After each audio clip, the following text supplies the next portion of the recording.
Hey friends, welcome back. If your Ridgid 18-volt battery is showing different colored lights and you're not sure what they mean, this quick guide will help you understand exactly what's going on and what to do next. Those lights aren't random, they're built-in indicators that tell you the battery's charge level, condition, and whether there's a problem.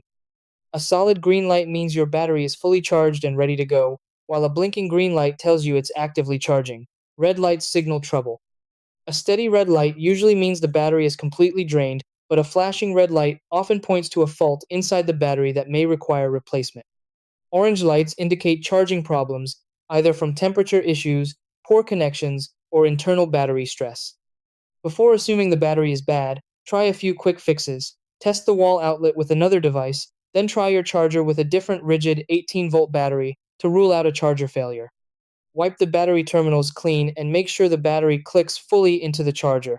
If the battery is cold, let it warm up to room temperature before charging. Many batteries refuse to charge when they're too cold. If the lights still don't change, advanced steps like briefly jump-starting with a healthy battery or checking internal connections may help. But if your battery is under warranty, contacting Ridgid for a replacement is the safest option.